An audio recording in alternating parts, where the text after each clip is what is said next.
Hi there, happy end of May, and welcome to the 5th edition of the Conductors podcast Wisdom series, a new series full of shared life experiences and, of course, wisdom. This series is aired on the last Monday of each month, and in each episode, I'm going to pose one question to 10 musicians, conductors, or business gurus. So including myself, you'll hear all the goodies from a wide variety of people. That's called the Wisdom series. Now, without further ado, let's get started.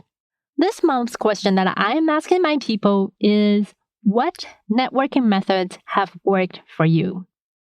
Okay, I have to confess, I asked this question for selfish reasons because I am terrible at networking. I am very, very awkward when I have to speak with strangers. I am the kind of person that thinks more than I do, and I need to observe people for quite a while before I know how to approach them. So, like back when I was going to conducting workshops, I always try to go kind of in the middle at maybe the third or the fourth one so I can watch the ensemble a little bit before I have to go up. And kind of, see their tendencies, how they react to other conductors, how they interact with others before I can make my move. I am terrible speaking with strangers. But of course, that's proved to be a very important skill to have. And I would say now I'm a little more comfortable. I actually use this podcast and also Girls Conduct as my networking tools. It wasn't intentioned to be this way, but it's kind of became the result of it because of the works that I do. People reach out to me or I am able to be introduced to people also doing great works. So I have expanded my networking and my friendship circle, if that's even a word, much more broadly. So that told me the best networking style that works for me is to be really good at something that I do and I'm known for and bringing great people. I can't tell you how many people that I got to be introduced to through the other people that work with me. So my core members at Girls Who Conduct will connect me with someone that they thought would be useful. My colleagues here, playing solo with me, or the composers that I worked with wanted to introduce me, or hook me up with someone else that they admire and appreciate. So that's something that I am more comfortable with and better at as networking, even though this is very far from the traditional sense of networking skills. So that's why I'm super excited about this episode, because I got to ask this question to a lot of great people, and let's hear what they have to share. My first guest answering this question today is a dear friend, Michelle Rofrano. She is a conductor and also founder of Protestra. She was my guest in episode number 3 when we discussed how to program a specific thing that happened to be also to be supporting social justice. If you missed that episode, make sure to check it out. So I always ask the conductors I assist, if I get along well with them, if they appreciated my help, if I have a lot of respect for their musicianship. I'm never afraid to ask just for advice or for connections. There have been plenty of times that I've assisted someone, and then towards the end of, the concert cycle, end of the production, I would say, hey, could I ask you for some advice? I am still looking for work next year, or these are the next steps I'm trying to take. This is the repertoire I'm trying to work on. Do you have advice? Do you need an assistant conductor next season? Do you know anyone who does? And almost always that has turned into future work for me. Whether it's they hired me for something again, or whether it's they said, oh, reach out to my friend at this company or with this orchestra, send them an email. Let me know when you do. I'll also email them. And so, I have cold emailed a lot of people, and I don't always get responses, of course. If you email head of music at an opera house, they're going to be very busy. But, if they see your email and they might save it, if they need a future assistant conductor, if you email them, I'm available this season, I'd love to be a cover conductor, they'll probably save it in case they need someone. And then if someone if one of their colleagues that they really respect in the industry has also recommended you and said, oh, so-and-so was a really helpful assistant conductor, they're more likely to call you. And I've honestly gotten a lot of calls that way. And then when you're recommended for something, you show up, you do your very best to do a good job, of course. Honestly, most of the work I have gotten has been that way, where I have asked for advice or asked for connections or asked for recommendations, or I have just sent some cold emails, and then based on my references, like they checked with my references and my references recommended me. So it's putting yourself out there and not being afraid to ask for opportunities, being very grateful for all the opportunities you do get, and just showing up and like being as helpful as you can. And then you'll get recommended for more things because people want to work with people who work really hard and who are nice to work with. So next, we'll be hearing from Kiernan Steiner, or Dr. Kiki. She is a decolonization consultant and also core conductor. In episode number 17, she talked about how the decolonization journey had helped her to connect with her own voice and her body. All types of networking methods. Every person that you come in contact with is someone that is going to remember who you are and the impression that you made on them. I believe that it's really important that we acknowledge that every interaction deserves respect and deserves compassion for where we find ourselves in, especially today in a global pandemic, in a lot of situations that we weren't expecting to find ourselves in. But in our networking, that we put our humanity first and realize, even if we're connecting through social media, so Instagram, Facebook, LinkedIn, all of the ways that we connect, whether in person or over the computer or on our phones, that we are engaging with our community and other people that are finding the love in music the same way we are, and that we all can do this work together. The next person is Tiffany Chen. She is also a conductor working in opera and orchestral world. Her episode number 4, From Fear to Courage, is one of the most popular episodes of this podcast. So I've always been really scared of networking. And I found that what has worked for me is one-on-one conversations with like-minded people about topics that resonate with us. And I'll unpack that a little bit. So I'm an introvert, and I don't do well in large group settings. It always feels very awkward for me, and I'm always scared of it. So I much prefer one-on-one conversations, so I don't feel like I'm not pressured into inserting myself into a conversation. It's just a two-way street. And when I talk with like-minded people about topics that resonate, I don't feel like I also have to say the right things, because we can go deep really fast and we really resonate with what each other are saying. And so because I don't do small talk very well, usually the best conversations that I have are natural and easy, because we're able to share what we're passionate about. We're able to link up what we are currently thinking about, and we resonate with each other and find that we share those same passions. I always find that those conversations, time goes by really fast because we are able to have that kind of depth of connection. So I also find that you can't really do that very easily with people who are not like you, who don't care about what you care about, and who don't want what you want. So I'm trying now to find people that are like-minded, who want to talk about the things that I want to talk about, and try to do it one-on-one. And that has allowed me to gain a much wider network of people that are in the industry and also outside of the industry. Coming up next is my dear friend, 𝗵𝘃𝗁. She is a composer and also as the composition faculty at the University of Georgia in Athens. So I'm an introvert, and I know that it takes me a lot of energy to interact with people. Where I tend to interact with people virtually and through chat rather than in person, because it just takes so much more effort.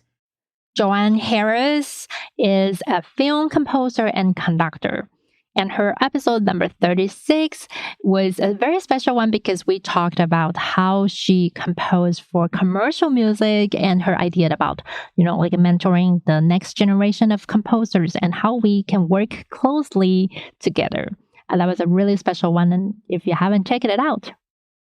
Networking, I find, works best when you are genuine and you authentically care about the art someone else is making. I think networking works best when I've struck up conversations with other composers or directors sometimes just by sending an email because I saw something they did and I liked it. Not because I needed anything at the moment, just because I wanted to say, hey, I was a fan of this, and 90% of the time, no one's going to write you back. But that's sort of like the manifestation thing. Like, I want these creative people in my life. I want to do art like they do art. I want to be in their circle. And so just putting it out there into the universe, but like being grateful for their gift and telling them so, I think is really a nice way to start conversations. Coming up next is Dr. Caroline Walton, and she is a longtime partner in crime. We had co-hosted Maestro as Professor series during the pandemic, and her episode discussing conducting studies in general will be upcoming. I didn't necessarily know, this sounds very naive looking back, but nobody actually pointed out to me during my conducting study training, and certainly not my formal conducting training, that was a component of a conducting career.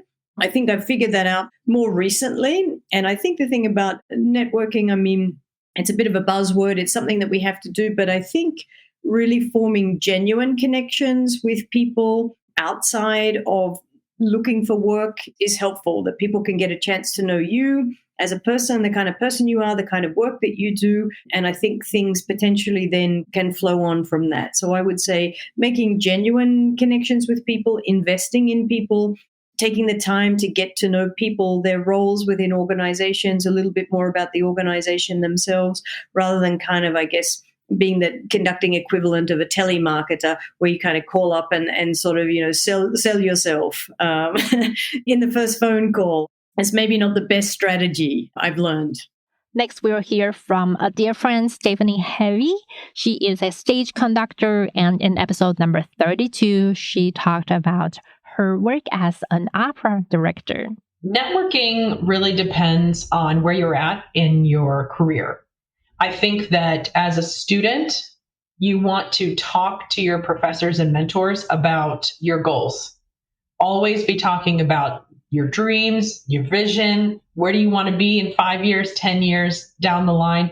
If you can speak that out into the universe, there's really a practical aspect to doing that because your professors are going to be really great at thinking of how to create opportunities for you and people to put you in contact with, and they're going to help you build that network.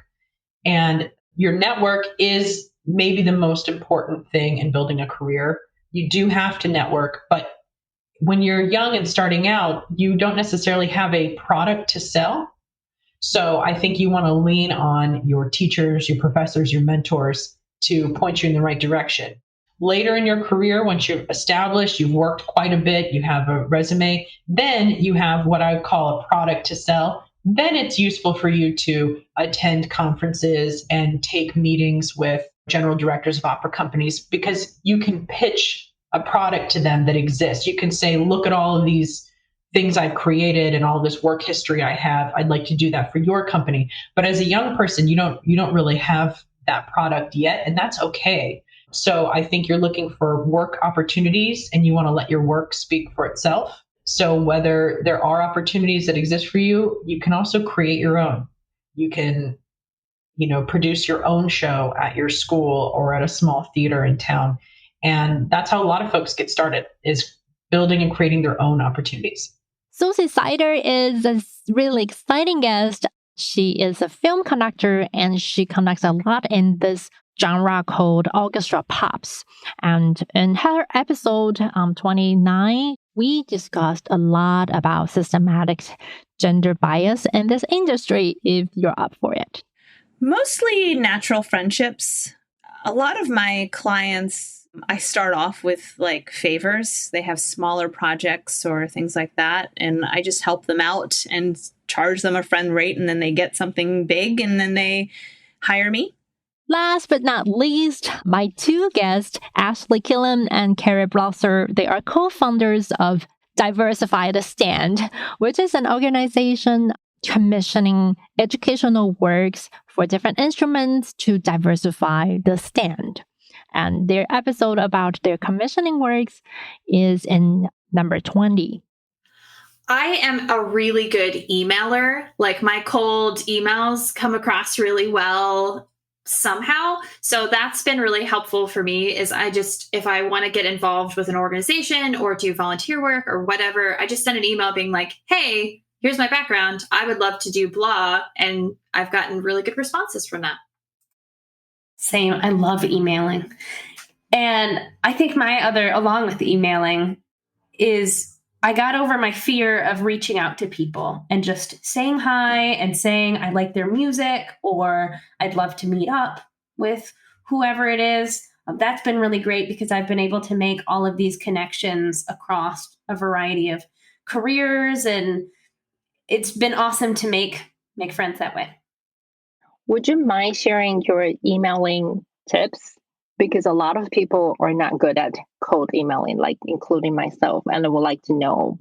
I always say like, good morning, good afternoon. And I try and keep I'm a pretty like bubbly, upbeat kind of person. So I try and really keep that. I do limit my exclamation points in my emails. I feel like I just kind of get to the point pretty quickly and say, hey, I'm this person. I really like that your organization or whatever you're trying to get into, I really like this about what you do. And then say like what you would like to, like if you are emailing them to like get money for something, you can't just email someone and say, hey, give me $20,000. That's not a relationship and that never works. So it's like building relationships. If you want something in the long term, just say a really nice salutation at the beginning. I really like this about your group. I found out about you, blah. I'm interested in being involved in this, and then see what happens. Something I learned from Carrie is be concise. I am the drafter of emails, and then she and I go through and edit together and cut out like 50% of what we had, making it very clear because in the end, people aren't going to read the emails. So put as few of points as you can so then they will read them. That's an important thing. Yeah. And when you're emailing too, I like to if someone emails you back, try and respond in a few days, right? If you get someone's attention, like if you can, I set pretty hard boundaries of like weekends and evenings, like of not responding to certain things just because I need that time to decompress from everything else or work on our book or whatever. But try and be consistent returning emails because then you're going to get in for those opportunities. So to summarize, be nice and greet people from the beginning. Talk about their organization, why you contacted them, but be really concise and show them what you can offer, what you want to do for them, and be timely in responding. Great. That's wonderful. If you don't see what you want to do out there, then you can make it for yourself. You just got to figure out how. And I hope you have been enjoying this special episodes each month. I certainly had a lot of fun asking everyone all these questions. As I say, it started as a kind of selfish reason because I was curious and I don't get to ask people those kind of questions in, usual conversation. So it's been really fun for me and I hope it is the same for you. And please consider subscribe for the podcast or tell a friend who you think would benefit from listening to this great experience sharing from a lot of wonderful professionals. And I will see you again. Bye. Take care.